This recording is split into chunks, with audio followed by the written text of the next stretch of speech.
جی اعوذ باللہ من الشیطان الرجیم، بسم اللہ الرحمن الرحیم۔ السلام علیکم ورحمۃ اللہ وبرکاتہ۔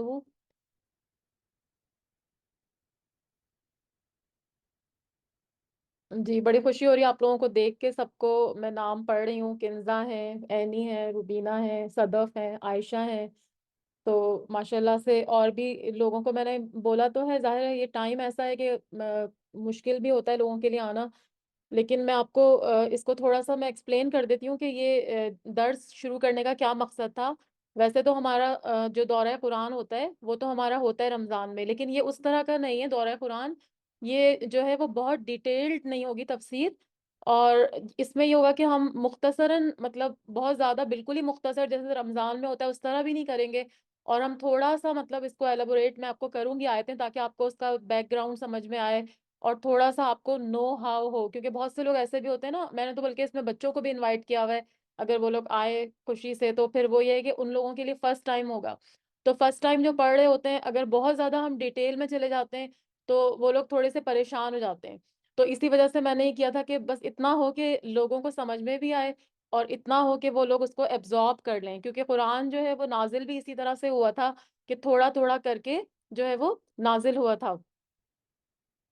اور یہ مطلب کوئی ایسا یہ سیشن نہیں ہے کہ صرف عورتوں کے لیے ہے نا، تو اگر کوئی ویسے میں نے اپنے بچوں کو بھی بولا ہے، کیا کہتے ہیں اس کو، زیرک وغیرہ آرج سب کو میں نے بولا ہے، تو ایسا نہیں ہے کہ یہ عورتوں کا ہے، اینی ون کین جوائن نا، جو کوئی بھی کر سکتا ہے۔ ہم لوگ مطلب اس طرح سے اتنی زیادہ ڈیٹیل، اگر کوئی عورتوں کے ٹاپک پہ کوئی بات آئے گی تو ہم کیا کریں گے کہ اس کو پھر علیحدہ سے کسی دن ڈسکس کر لیں گے، کوئی دن رکھ کے نا، اگر کوئی عورتوں کا کوئی خاص ٹاپک ہے تو اچھا ہے کہ سارے جو ہے وہ مردوں کے لیے بھی ہے، لڑکوں کے لیے بھی ہے، ینگ جنریشن کے لیے بھی ہے، تو جو جو اس کو سننا چاہتے ہیں تو وہ سب کے سب جو ہے وہ اس کو سن سکتے ہیں۔ تو میں آپ کو اسی لیے ٹائم بھی میں نے اسی لیے یہ والا رکھا تھا، ابھی روبینہ سے بات ہو رہی تھی تو ٹائم یہ اس لیے رکھا گیا تھا کہ زیادہ تر مجھے لیڈیز نے کہا کہ ہم فارغ ہو جاتے ہیں اس ٹائم پہ، تو وہ بھی ہم ڈسکس کر سکتے ہیں، اگر کسی کو یہ ٹائم سوٹ نہیں کرتا، لیٹ لگتا ہے تو ہم اس کو آگے پیچھے کر سکتے ہیں، لیکن موسٹلی جو ہے وہ اس ٹائم پہ ایگری کر رہے تھے، سب لوگ کہہ رہے تھے کہ ہم اس ٹائم پہ جو ہے وہ آئیں گے، تو اسی لیے میں نے یہ ٹائم رکھا ہے۔ تو اللہ تعالیٰ ہمیں جو ہے وہ قرآن سے فائدہ اٹھانے والا بنائے، اور اس کو ہمارے لیے صدقہ جاریہ بنائے، اور ہمیں اس پر عمل کرنے کی توفیق عطا فرمائے۔ تو پہلے بھی میں 2 3 دفعہ میرے خیال ہے کروا چکی ہوں، لیکن جو ہے وہ یہ والا اس لیے بھی اسپیشل تھا کہ میں چاہ رہی تھی کہ میرے گھر کے بھی لوگ جو ہے وہ اس میں آئیں، تو موسٹلی تو یہ ہوتا ہے کہ ماشاء اللہ ماشاء اللہ ہماری فرینڈز ہیں اور کزنز ہیں اور جو بھی گھر گھر کے فیملی کے لوگ ہیں وہ لوگ سب آ جاتے ہیں، تو بڑی خوشی ہوتی ہے۔ لیکن آپ لوگ فردر بھی کسی کو اس میں انوائٹ کرنا چاہتے ہیں تو ضرور ان کو آپ میرا لنک بھیج دیجیے گا، اور یہ 2 days ہوگا، ایک تھرسڈے کو ہوگا رات کو 10 سے 11، اور ایک فرائیڈے کو ہوگا 10 سے 11۔ تو اگر میں نے ویکینڈ پہ اس لیے نہیں رکھا تھا کہ ویکینڈ پہ اکثر لوگوں کی مصروفیت ہوتی ہے کہ کہیں جانا ہوتا ہے، اور کوئی مطلب شادیاں وغیرہ بھی ہو رہی ہوتی ہیں، کچھ نہ کچھ ہوتا ہے، ڈنر وغیرہ گھر پہ، تو یہ ورکنگ ڈیز میں ہی میں نے اسی لیے رکھا تھا کہ آپ لوگوں کے لیے آسانی ہو۔ لیکن اس کے علاوہ میں اس کو ریکارڈ بھی کر رہی ہوں، تو اگر کوئی کسی کو بھی کوئی مطلب جیسے کسی دن نہیں آ سکے، مطلب کوشش پوری کیجیے گا کہ اس کو جو ہے وہ لائیو ہی رکھیں، لیکن اگر پھر بھی کوئی کسی وجہ سے، کسی اپنی جینون ریزن کی وجہ سے نہیں جوائن کر سکتا، تو پھر ہم کیا کریں گے، وہ ریکارڈنگ اس کو ہم آگے فارورڈ کر دیں گے، تو ہم لوگ ایک گروپ بھی بنا لیں گے نا الگ سے، تو یہ ہوگا کہ جتنے بھی میسیجز میرے ہوں گے وہ سارے میں اس گروپ میں ڈال دیا کروں گی، الگ الگ سب کو بھیجنا نہیں پڑے گا۔ جیسے اب آج جتنے لوگ ہیں مجھے ملا کے جو ہے وہ 6، اور مریم یہاں بیٹھی ہے میرے ساتھ تو 7 لوگ ہیں، ان کا تو میں گروپ میں نام ڈال کے ایک الگ سے گروپ بنا لوں گی، تو پھر یہ ہوگا کہ آپ لوگ اس میں جو ہے وہ آپ لوگوں کو اویئرنیس رہے گی کہ کب یہ جو ہے وہ شروع ہو رہا ہے اور کب یہ ختم ہو رہا ہے۔ تو اس میں جو ہے وہ کوئی بھی اس میں جو ہے وہ جوائن کر سکتا ہے کسی بھی ایج گروپ کا۔ تو چلیں شروع کرتے ہیں، پہلے میں جو ہے وہ اعوذ باللہ پڑھ لیتی ہوں، اس کے بعد ہم لوگ شروع کرتے ہیں۔ اعوذ باللہ من الشیطان الرجیم، بسم اللہ الرحمن الرحیم۔ رب اشرح لی صدری ویسر لی امری واحلل عقدۃ من لسانی یفقہوا قولی، رب زدنی علما اللہم فقہنا فی الدین، آمین۔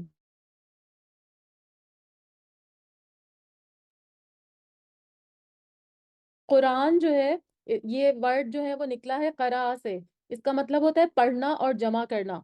تو قرآن جو ہے وہ ایسی چیز ہے، یعنی یہ مصدر، گرامر تو آپ لوگوں کو اتنی نہیں آتی ہوگی، لیکن ایک مصدر ہوتا ہے، تو اس میں قرآن جو ہے وہ مصدر ہے، وہ چیز جو پڑھی جاتی ہے، تو اس کے 2 میننگ ہے قرآن کے، ایک جمع کرنے والا اور ایک پڑھا جانے والا۔ تو شریعت میں اس سے مراد جو ہے وہ کلام اللہ ہے، جو نبی اکرم صلی اللہ علیہ وآلہ وسلم کے قلب مبارک پر اترا، اور یہ جو ہے وہ الفاتحہ سے شروع ہوتا ہے اور اس کے بعد الناس پر ختم ہوتا ہے۔ اور اللہ تعالیٰ جو ہے وہ قرآن میں فرماتے ہیں، سورہ ہجر کی آیت ہے، اِنَّا نَحْنُ نَزَّلْنَا الذِّكْرَ وَإِنَّا لَهُ لَحَافِظُونَ، ہم نے ہی اس قرآن کو نازل فرمایا ہے اور ہم ہی اس کے محافظ ہیں۔ یعنی قرآن جو ہے اتارا بھی اللہ تعالیٰ ہی کی طرف سے اترا ہے، اور یہ نزلنا میں، نزلہ کا مطلب ہوتا ہے آہستہ آہستہ بتدریج اترنا۔ تو قرآن جو ہے وہ ایک دم سے نازل نہیں ہوا تھا، بلکہ تھوڑا تھوڑا کر کے آہستہ آہستہ جو ہے وہ نازل ہوا تھا۔ تو نہ صرف یہ کہ یہ اللہ تعالیٰ کا کلام ہے، اللہ تعالیٰ کی طرف سے آپ صلی اللہ علیہ وسلم کے قلب مبارک پر اترا، بلکہ اس کی حفاظت کا ذمہ بھی اللہ تعالیٰ نے خود لیا۔ تو 1400 سال سے کوئی بھی اس میں تبدیلی نہیں ہوئی۔ یہ ایک بہت ہی معزز کتاب ہے، اور اس کے اور بھی کئی نام ہیں، جیسے قرآن مجید، مبارک کتاب۔ اور مبارک کتاب، ہم مبارک جو ہے وہ، ویسے تو ہم بہت ساری چیزوں میں مبارکباد دے رہے ہوتے ہیں نا، کہ عید مبارک ہو گیا اور جمعہ مبارک کہہ رہے ہوتے ہیں، اور بہت ساری چیزوں میں ہم مبارکباد کا ورڈ یوز کر رہے ہوتے ہیں، شادی مبارک اور اس طرح کے اور بھی کئی ورڈ ہوتے ہیں، لیکن اصل جو ہے وہ یہ کتاب، یہ مبارک کتاب ہے۔ تو آج ہم لوگ سارے ماشاءاللہ یہاں پر جمع ہوئے ہیں، تو ہم سب جو ہے وہ مبارکباد کے مستحق ہیں، یعنی انکلوڈنگ مطلب میں بھی اس میں شامل ہوں کہ مجھے بھی یہ موقع ملا، کیونکہ جب بھی میں کبھی کسی کو قرآن پڑھاتی ہوں تو مجھے اس میں سیکھنے کا زیادہ موقع مل رہا ہوتا ہے۔ اکثر یہ ہوتا ہے کہ میں مختلف لیکچرز بھی سن رہی ہوتی ہوں اور اپنے نوٹس بھی تیار کرتی ہوں، تو مجھے ہر دفعہ کوئی نئی باتیں پتہ چل رہی ہوتی ہیں۔ تو میں بھی آپ کے ساتھ جو ہے وہ ایز اے اسٹوڈنٹ ہی جو ہے وہ یہاں پر سیکھنے کے لیے آئی ہوں۔ تو اسی لیے ہم سب مبارکباد کے مستحق ہیں کہ اللہ تعالیٰ نے ہم کو اپنی مصروف زندگی میں سے یہ تھوڑا سا ٹائم دیا کہ ہم اس میں جو ہے وہ آئیں اور آ کر جو ہے وہ اللہ کی کتاب سے مستفید ہو سکیں، فائدہ اٹھا سکیں۔ تو یہ قرآن نازل کیوں ہوگا، اللہ کا کلام نازل کیوں کیا گیا، اس کے کرنے کا کیا مقصد تھا؟ تاکہ لوگ اس میں غور و فکر کریں، اور تاکہ جو عقل رکھنے والے ہیں وہ اس سے نصیحت حاصل کریں۔ کیونکہ ہمارا جو ہے وہ زندگی میں، ہم پہلے بھی کئی دفعہ یہ بات کر چکے ہیں کہ ہم بہت کم وقت کے لیے دنیا میں آئے ہیں۔ کسی کی عمر 40 سال ہوتی ہے، کسی کی 50 سال ہوتی ہے، کوئی بچپن میں فوت ہو جاتا ہے، کوئی جوانی میں، کچھ بوڑھے ہو کے فوت ہوتے ہیں۔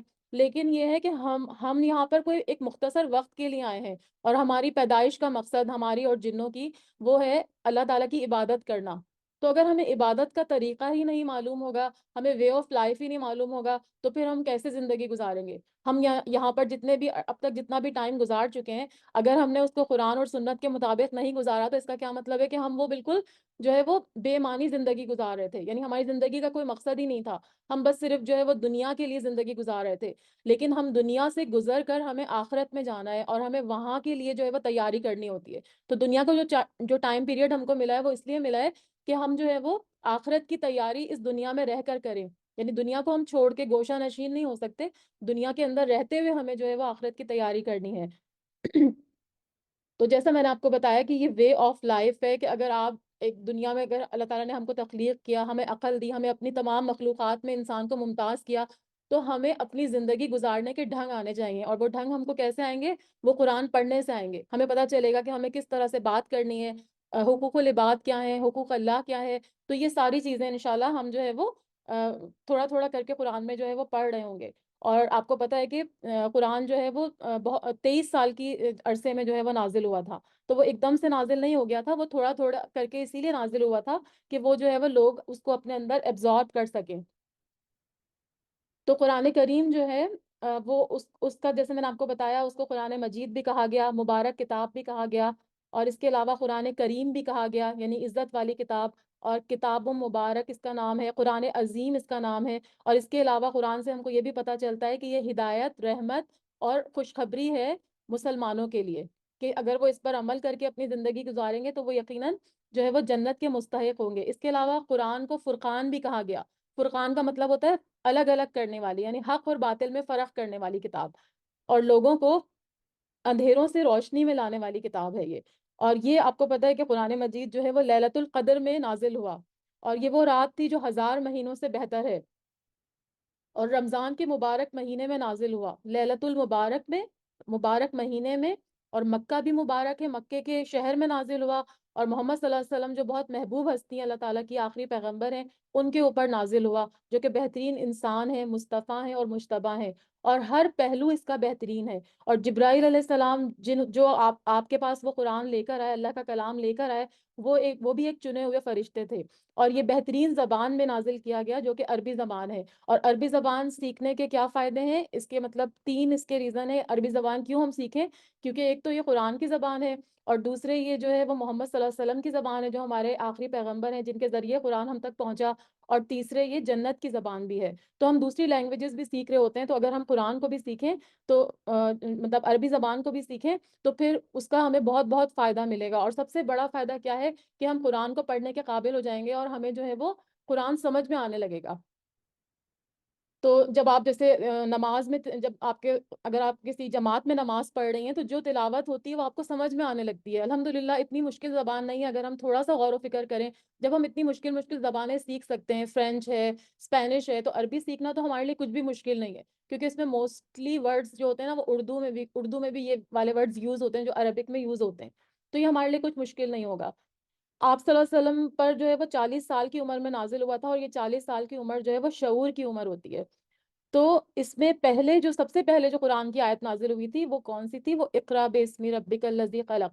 تو یہ پہلی 5 آیتیں جو ہے وہ آپ صلی اللہ علیہ وسلم پر اتری۔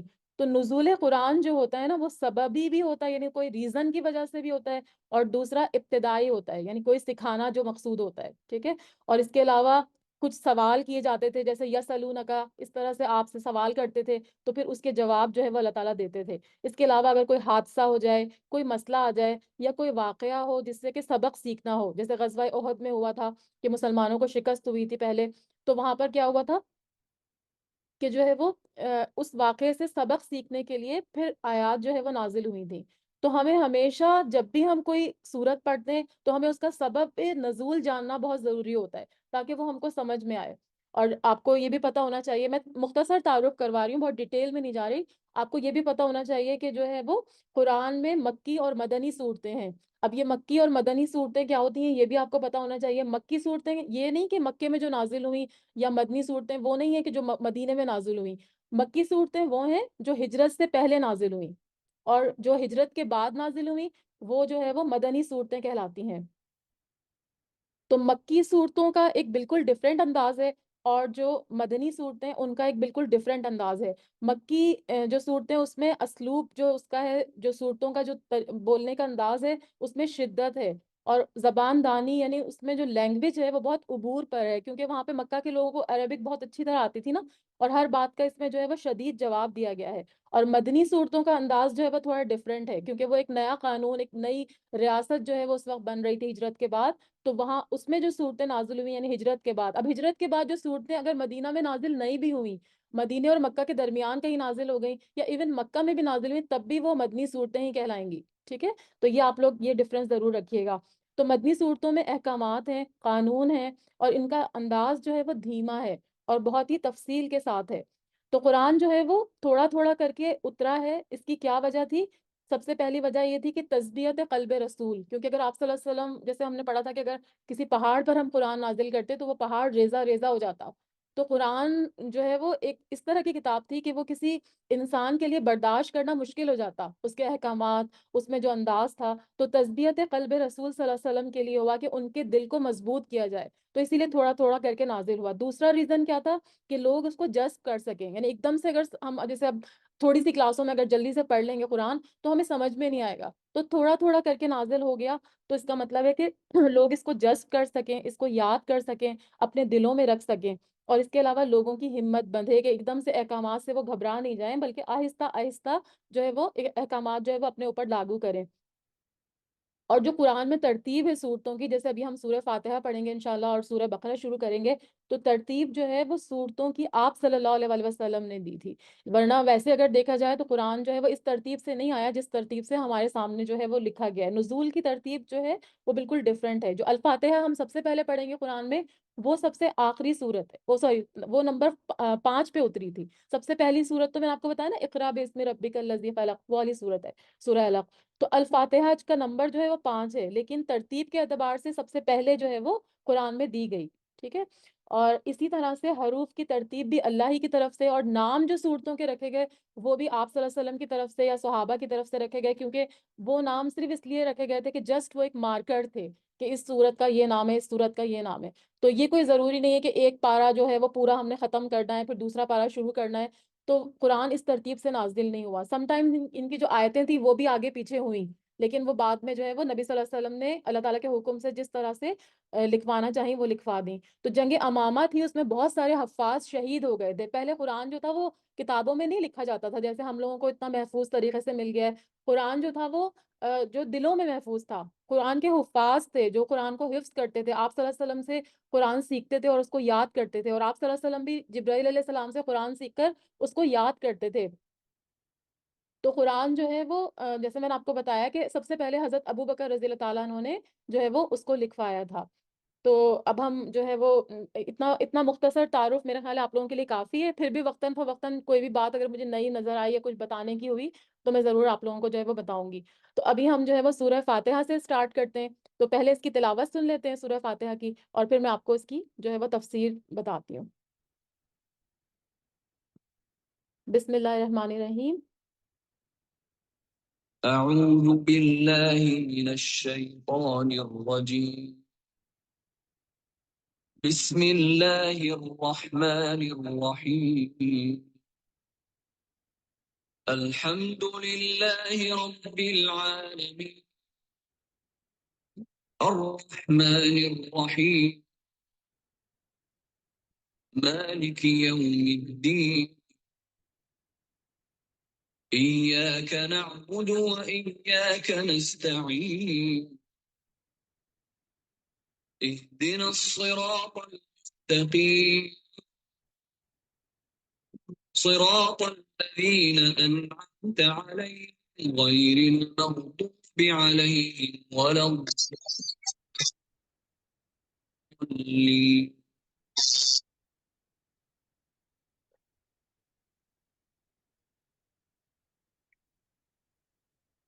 جی. بسم اللہ الرحمن الرحیم. سورہ فاتحہ.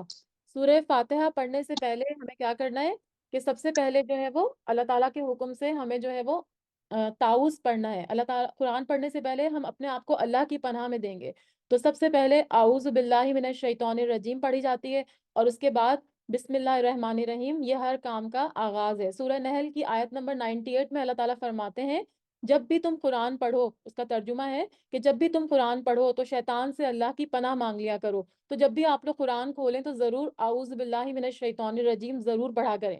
تو اس سے کیا ہوگا کہ شیطان آپ کو بہکا نہیں سکے گا، آپ کو ادھر ادھر کے کاموں میں جو ہے وہ لگا نہیں سکے گا. اور بسم اللہ اس لیے کہ بسم اللہ جو ہے وہ ہر کام کا آغاز ہے، کیونکہ ہمیں ہر کام کرنے سے پہلے نبی اکرم صلی اللہ علیہ وسلم نے فرمایا کہ تم جو ہے ہر کام بسم اللہ پڑھ کر شروع کرو. تو بسم اللہ جو ہے وہ ہر کام کا آغاز ہے.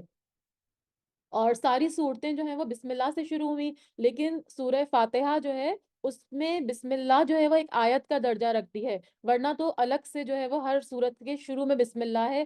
صرف سورہ توبہ میں اللہ تعالیٰ کے اللہ تعالیٰ کی رضا سے یا اللہ تعالیٰ کے اذن سے جو ہے وہ اس کے شروع میں بسم اللہ نہیں لکھی گئی. لیکن یہ صورت کا حصہ نہیں ہوتی. مطلب بسم اللہ الرحمن الرحیم ہم ہر صورت سے پہلے پڑھنا ضروری ہے، لیکن یہ صورت کا حصہ نہیں ہوتی.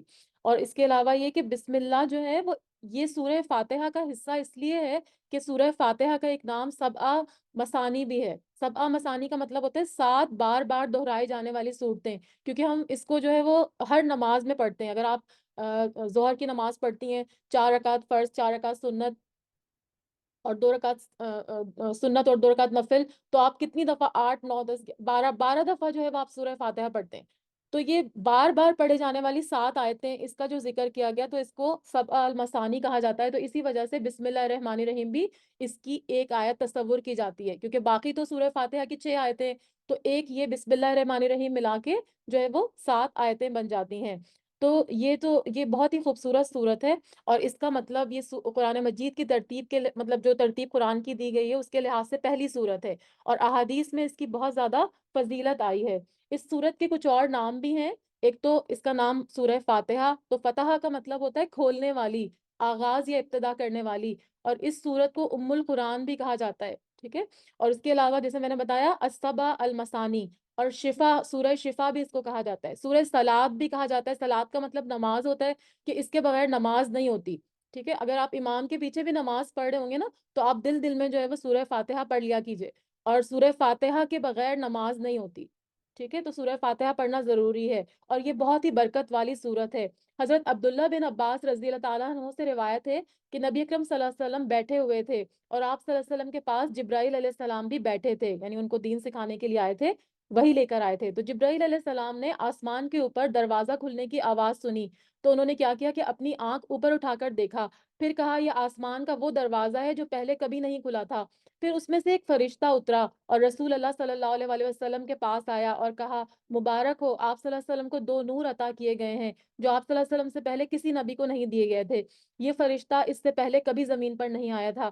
یہ سورہ فاتحہ ہے، اور دوسرا البقرہ جو ابھی ہم آگے سورت پڑھیں گے انشاءاللہ، تو اس کی آخری دو آیات ہیں آمن الرسول سے لے کر۔ تو یہ جو ہے وہ انہوں نے ان کو خوشخبری دی، اور یہ خوشخبری بھی دی کہ جو ان آیات کو پڑھ کر دعا مانگے گا اس کی دعا جو ہے وہ قبول ہوتی ہے۔ تو کتاب اللہ کی یہ ایک عظیم صورت ہے، اور اس کے بغیر نماز نہیں ہوتی۔ تو اس کو شروع کرتے ہیں۔ پہلے میں آپ کو ترجمہ بتا دیتی ہوں۔ بسم اللہ الرحمن الرحیم، شروع کرتی ہوں میں اللہ کے نام سے جو بڑا مہربان اور نہایت رحم والا ہے۔ اور آپ کو یہ بتا دوں کہ سورہ فاتحہ جو ہے وہ مکی صورت ہے، اور اس میں 7 آیتیں ہیں، اور جیسے میں نے اس کے نام آپ کو بتائے تو اس کو القرآن العظیم، الشفاء، الرقیہ یعنی دم کرنے والی صورت بھی کہا جاتا ہے۔ اور ایک اور حدیث میں آتا ہے، اللہ تعالیٰ کی حدیث قدسی ہے، اللہ تعالیٰ نے فرمایا کہ میں نے صلات کو اپنے اور اپنے بندے کے درمیان تقسیم کر دیا ہے، اور اس سے مراد جو ہے وہ سورہ فاتحہ ہے۔ اس سورہ فاتحہ کا نصف حصہ جو ہے وہ اللہ تعالیٰ کی حمد و ثنا میں، اور اس کی رحمت اور ربوبیت اور عدل و بادشاہت کے بیان میں ہے، اور نصف حصے میں جو آدھا باقی کا حصہ ہے اس میں دعا اور مناجات ہیں جو بندہ اللہ کی بارگاہ میں کرتا ہے۔ تو اس حدیث میں سورہ فاتحہ کو نماز سے تعبیر کیا گیا ہے، تو جیسے میں نے آپ کو بتایا کہ نماز میں اس کا پڑھنا جو ہے وہ بہت ضروری ہے۔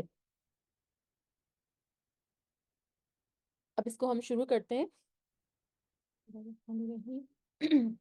الحمد للہ رب العالمین، الحمد، الحمد یعنی سب تعریف، اور یہاں پر جو ہے وہ اس میں الحمد یہ 2 ورڈ ہیں، الف لام اور حمد، ٹھیک ہے؟ تو حمد جو ہوتی ہے وہ صرف اللہ کے لیے ہوتی ہے، کیوں؟ کیونکہ کسی حمد کا مطلب ہوتا ہے کسی کے کمال کی تعریف کرنا، ٹھیک ہے؟ لیکن کمال کی تعریف ایسے کرنا کہ اس کے اندر پرفیکشن ہو، اور پرفیکشن کسی انسان کے اندر نہیں ہو سکتی، پرفیکشن صرف اور صرف اللہ تعالیٰ کے اندر ہو سکتی ہے، ٹھیک ہے؟ اور اس کے علاوہ اس کی تعریف کرنا کسی کے کمال کی، اور پھر رسپیکٹ بھی کرنا، تو ہم جو ہے وہ اللہ کے لیے ہی ہے۔ اور اگر کسی انسان کی تعریف بیان کی جائے گی، کسی کی آواز اچھی ہے، کسی کی شکل اچھی ہے، کسی کی کوئی اور کوالٹی اچھی ہے، تو وہ مدح کہلاتی ہے، میم دال اور ہا، روٹ ورڈ تو اس کا بھی یہی ہے، لیکن اس کو ہم نہیں کہتے، اس کو مدح کہتے ہیں، یعنی اس کا مطلب بھی تعریف ہے، اور یہ مخلوق کے لیے ہوتی ہے۔ تو یہاں پہ اللہ تعالیٰ فرما رہے ہیں الحمد للہ رب العالمین، سب تعریف اللہ تعالیٰ کے لیے ہے۔ للہ، آپ لوگ اس کے ساتھ ساتھ نا میننگ بھی سمجھتے جائیں، اور اگر آپ کہتے ہیں تو میں آپ کو نا اس کا وہ لنک بھی بھیج دیتی ہوں ایک پارے کا یہاں پہ چیٹ میں، آپ اس کو اپنے پاس اوپن بھی کر لیجئے، ٹھیک ہے؟ اگر کمپیوٹرز ہیں اس پہ بھی ہو جائے گا، اور اگر موبائلز ہیں تو اس کے اوپر بھی آپ کے پاس یہ لنک اوپن ہو جائے گا۔ 1 منٹ رکیے گا، میں آپ کو چیٹ میں بھیج رہی ہوں۔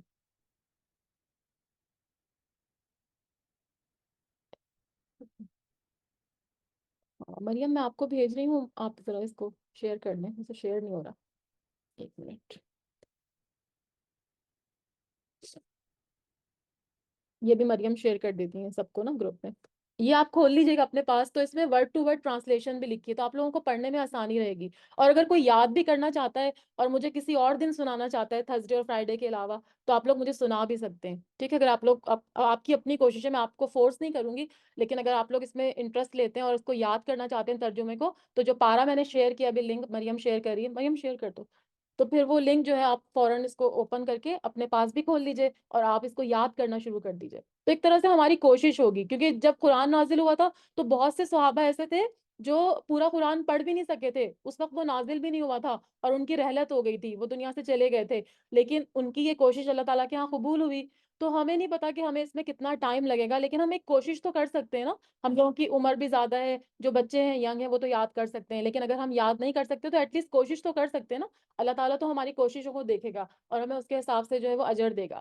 تو فرمایا الحمدللہ رب العالمین، سب تعریف اللہ کے لیے ہے، للہ کا مطلب ہے اللہ کے لیے، ٹھیک ہے، اور رب العالمین جو رب ہے تمام جہانوں کا۔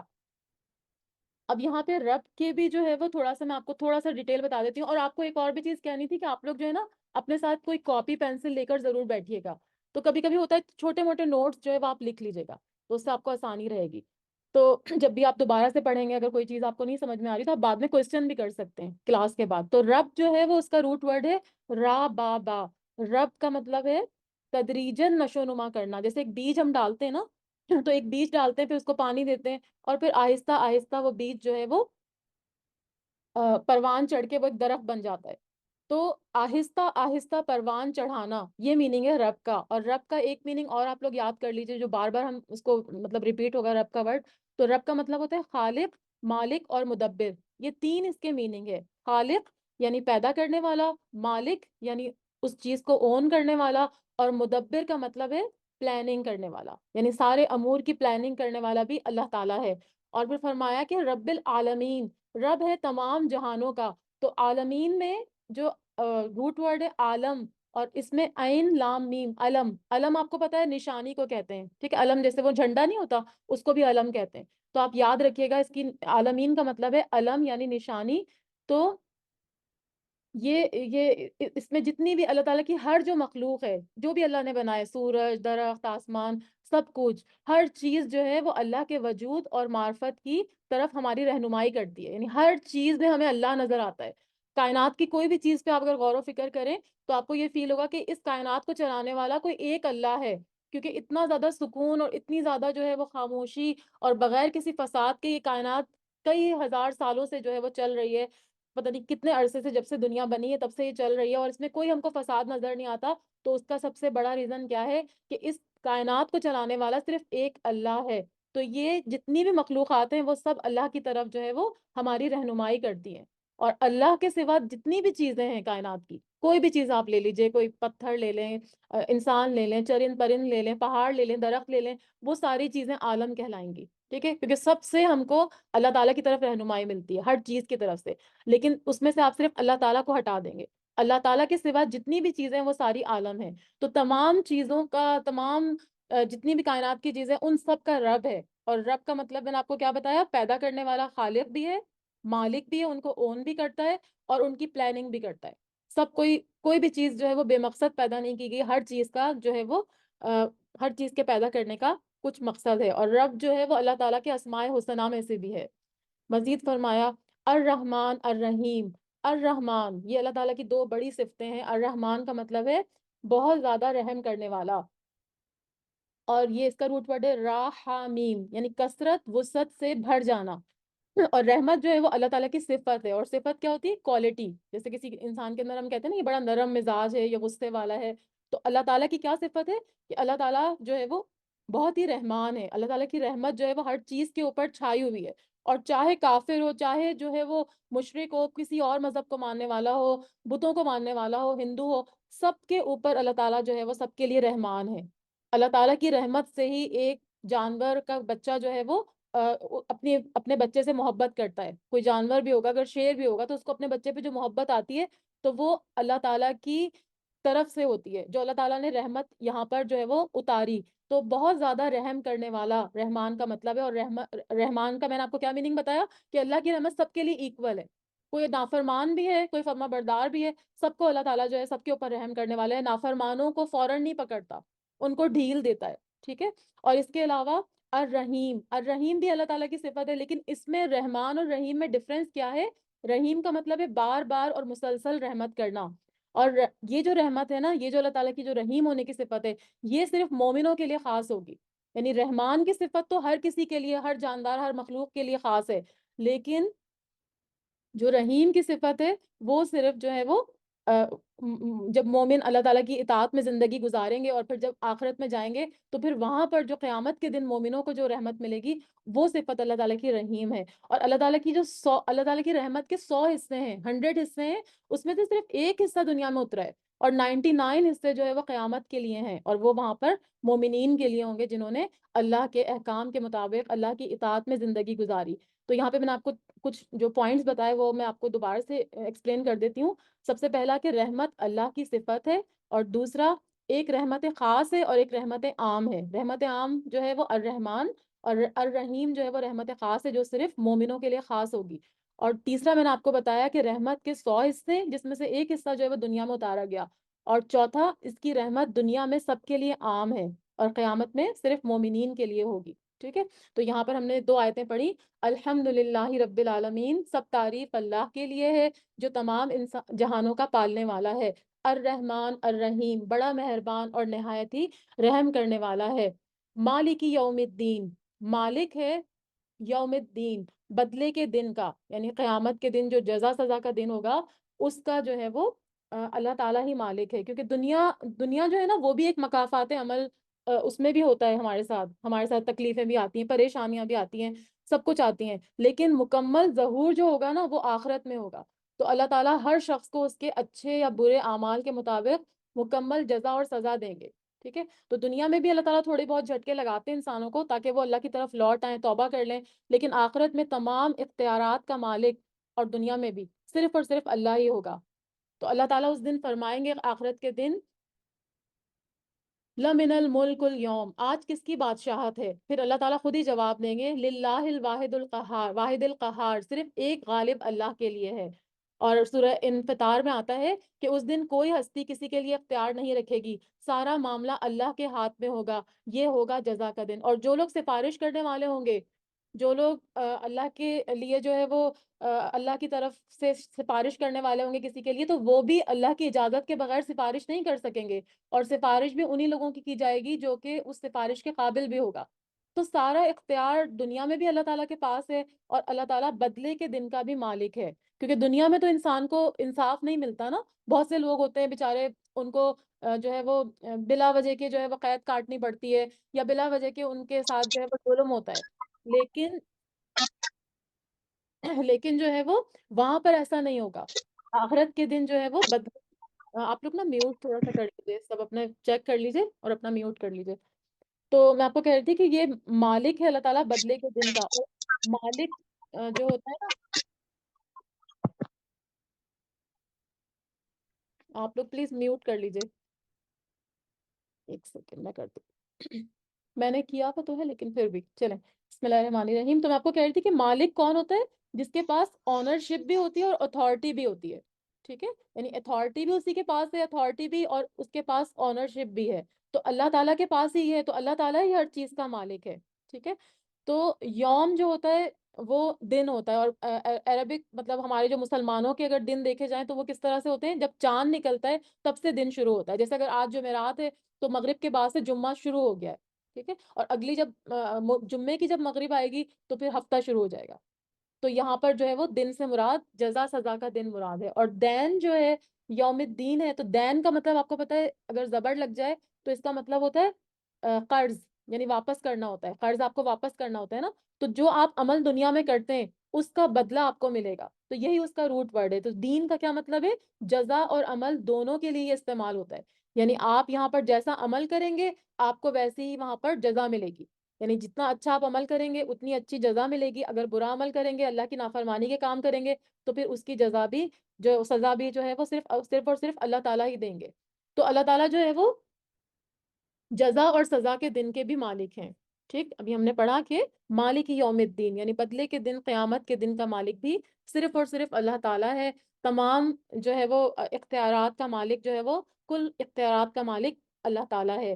ایاک نعبد و ایاک نستعین، اور عبادت یہاں پر جو ہے وہ ایاک، صرف تیری ہی، اور کا یہاں پر جو یوز ہوا ہے نا، آپ دیکھیے گا وہ، اگر آپ نے وہ لنک کھولا ہوگا اپنے پاس، تو یہ مطلب اللہ تعالیٰ کی طرف جو ہے وہ اس کی وہ جا رہی ہے کہ ضمیر جا رہی ہے کہ ایاکا، صرف تیری ہی، نعبدو، ہم عبادت کرتے ہیں، نعبدو میں نون جو ہے اس کا مطلب ہے ہم یا وی، ہم عبادت کرتے ہیں، و ایاکا، اور صرف تیری ہی، نستعین، نستعین میں بھی نون جو ہے وہ ہم کے لیے، وی کے لیے استعمال ہو رہا ہے کہ اور تیری ہی، ہم صرف تجھ سے ہی مدد چاہتے ہیں۔ یعنی عبادت کا کیا مطلب ہے؟ اب یہاں پر ایک آپ نے نیا ورڈ دیکھا، ایاکا، تو میں نے آپ کو بتایا کہ صرف تیری ہی، نعبدو میں ابدا کا ورڈ یوز ہو رہا ہے، عین با دال، ابدا کا مطلب ہوتا ہے غلام یا بندہ، اور عبادت کیا ہوتی ہے، عبودیت کیا ہوتی ہے؟ کہ عجز اور انکساری کا اظہار کرنا، اپنی کمزوری، جب ہم ماتھا ٹیکتے ہیں نا اللہ کے آگے، تو اصل میں ہم کیا کر رہے ہوتے ہیں؟ اپنی کمزوری کا، اپنی انکساری کا، اپنی عاجزی کا اظہار اللہ کے سامنے کر رہے ہوتے ہیں کہ اللہ ہم تیرے بندے، ہم تیرے سامنے کچھ بھی نہیں ہے، تو ہماری غلطیوں کو معاف کر دے، تو ہمارے لیے آسانیاں کر دے۔ تو ہم ہر نماز میں اللہ کے آگے اپنا سر جو جھکا رہے ہوتے ہیں، تو اصل میں ہم عبودیت کے درجے پر ہوتے ہیں، عجز اور انکساری پہ جو ہے وہ اللہ کے سامنے اظہار کر رہے ہوتے ہیں۔ اور عبادت کیا ہے؟ اللہ کے لیے عاجزی کا اظہار کرنا، اور محبت اور تعظیم کے ساتھ، یہ نہیں کہ چلو اچھا اب نماز کا ٹائم ہو گیا اور میں جا کے 2 سجدے مار کے آ جاتی ہوں، یا میں 4 رکعت فرض پڑھ لیتی ہوں تو بڑے جو ہے وہ غرور سے جا کے ہم نے کر لیا، تو ایسا نہیں ہے۔ عبادت کا مفہوم کیا ہے؟ کہ اللہ کے لیے عاجزی اختیار کرنا، اور اللہ کی محبت بھی ہمارے دل میں ہو، اور ساتھ ہی اللہ کی تعظیم بھی ہو، یہ اس کا اسلامی اصطلاح میں اس کا میننگ ہے۔ تو فرمایا کہ صرف تیری ہی ہم عبادت کرتے ہیں، وَإِيَّاكَ نَسْتَعِينُ، اور تجھ سے ہی ہم صرف مدد چاہتے ہیں، یعنی صرف ہم ایک اللہ کی مدد جو ہے وہ صرف ایک اللہ کو مانتے ہیں، یعنی کسی سے مدد چاہنا کسی اسباب کے لیے، کہ اگر جیسے ہم مل کے کام کرتے ہیں، کوئی کسی جو ہے وہ کھانا بنانا ہے تو آپ مل کے اپنے کام والوں کے ساتھ کام کرتے ہیں، تو وہ تو ایک الگ چیز ہے کہ اسباب کے ماتحت ایک دوسرے کی مدد چاہنا، یہ کوئی شرک نہیں ہے۔ لیکن جو بھی اللہ تعالیٰ نے جو چیزیں بنائی ہیں، اور اللہ، کوئی اگر آپ بیمار ہوتے ہیں، کوئی اگر، تو آپ ڈاکٹر سے ہی مدد چاہتے ہیں نا، لیکن آپ کو اللہ کے اوپر بلیو ہونا چاہیے کہ اللہ کے سوا اوروں سے مدد مانگنا جو ہے وہ جائز نہیں ہے، کہ ہم جیسے کسی کے گھر میں اگر بچے نہیں ہیں تو وہ اللہ تعالیٰ سے مانگے، اگر کسی کے پاس جاب نہیں ہے تو وہ اللہ تعالیٰ سے ہی مانگے، یہ نہیں کہ کسی اور سے مانگے۔ تو اللہ کے دین کے لیے جو ہے وہ ہم لوگوں کی مدد چاہتے ہیں، جیسے حضرت عیسیٰ علیہ السلام نے فرمایا تھا کہ من انصاری اللہ، اللہ کے لیے میری طرف کون مددگار ہوگا؟ اللہ کے لیے، ٹھیک ہے، اللہ کے دین کے لیے۔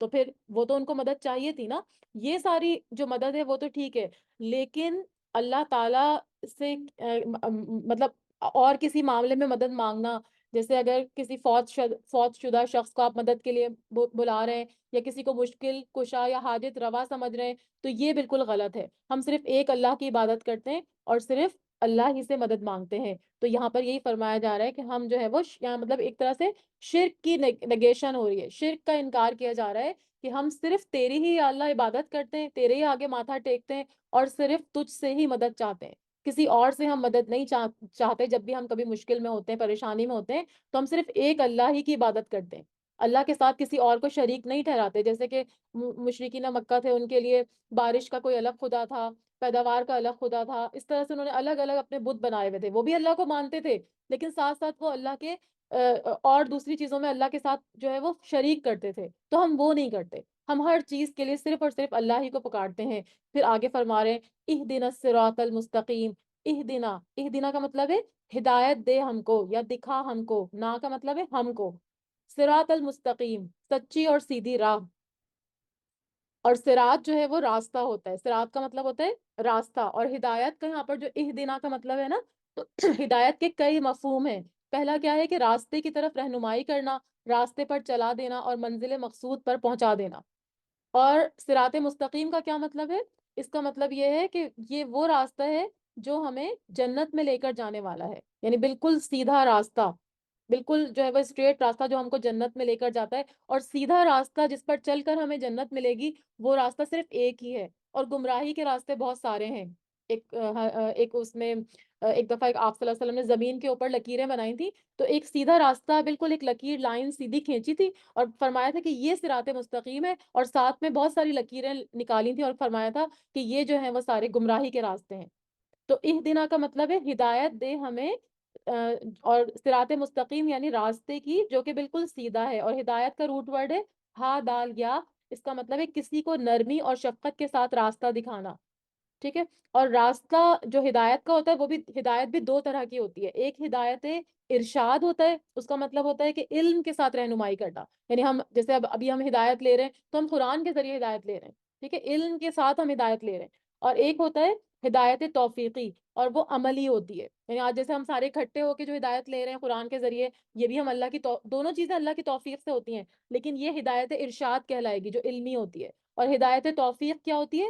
کہ آپ اس پہ عمل کریں، جو چیز آپ نے پڑھی وہ آپ اس کے اوپر عمل کر رہے ہیں، یعنی جیسے ہم نے پڑھا ایاک نعبد و ایاک نستعین، کہ ہم آپ کی ہی عبادت کرتے ہیں، تو ہم صرف اور صرف اللہ ہی سے مانگیں ہر چیز، قبروں پہ جا کے مسلمان اپنے آپ کو مسلمان کہتے ہیں اور ایک اللہ کی عبادت کرنا کہتے ہیں، لیکن پھر وہ جا کے جو ہے وہ قبروں کے اوپر جو ہے وہ ماتھا ٹیک رہے ہوتے ہیں، تو وہ کرنا بھی شرک میں آ جاتا ہے، ٹھیک ہے؟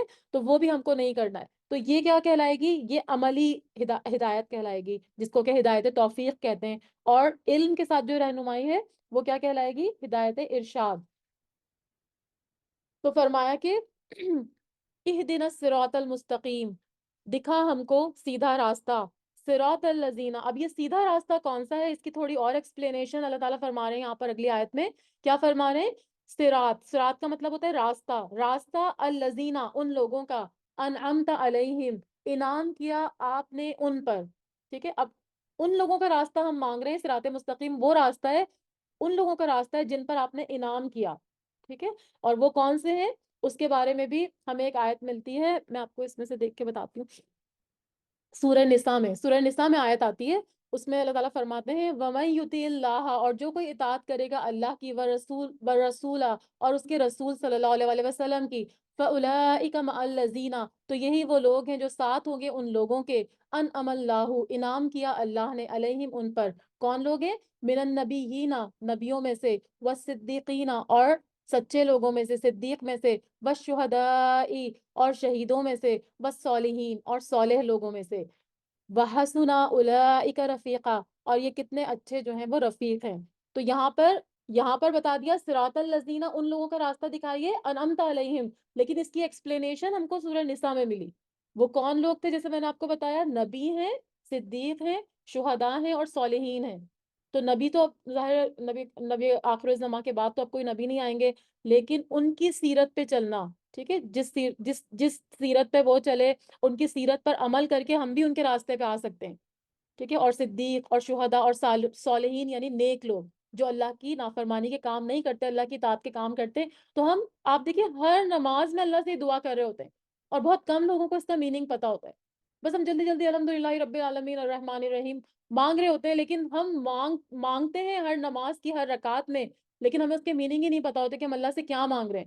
تو جب آپ کو میننگ پتا ہوں گے نا، اب آپ اگلی دفعہ، ماشاءاللہ آپ لوگ تو سارے پرانے وہ ہیں پڑھنے والے، تو آپ سب کو تو میننگ پتا ہوں گے آئی ایم شیور. لیکن کچھ لوگ ایسے ہیں جن کو نہیں میننگ پتا، تو اب آپ پڑھ کے دیکھیے گا نماز، تو آپ کو ایک الگ سی فیلنگ آئے گی جب آپ الحمدللہ پڑھیں گے، اور اس میننگ کے ساتھ پڑھیں گے، اور رک رک کے پڑھیں گے، ٹھہر ٹھہر کے پڑھیں گے. تو پھر آپ کو سمجھ میں آئے گا کہ ہم اللہ سے کیا مانگ رہے ہیں، ہمیں پتہ چلے گا.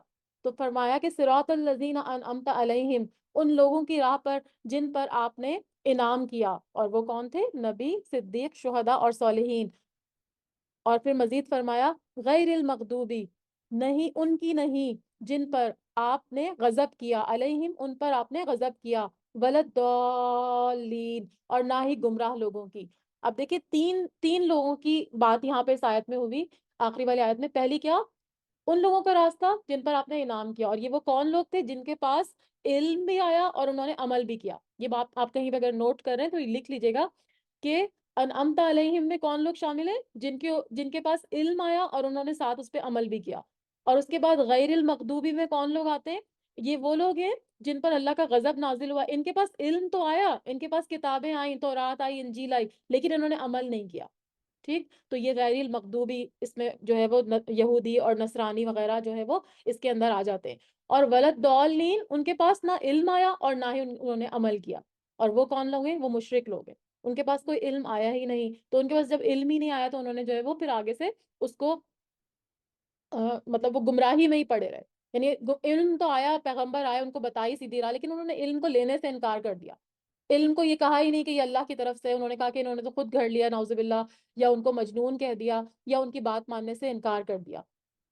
تو یہاں پر جو ہے وہ کیا فرمایا جا رہا ہے کہ اللہ تعالیٰ، ہم اللہ سے کیا دعا کرتے ہیں ہر نماز میں کہ یا اللہ ہمیں صراط مستقیم دکھا، اہدنا الصراط المستقیم، ان لوگوں کا راستہ جن پر آپ نے انعام کیا، ان کا نہیں جن پر آپ نے غضب کیا، اور نہ ہی گمراہ لوگوں کا. تو یہ سورہ فاتحہ ہماری ہو گئی ہے.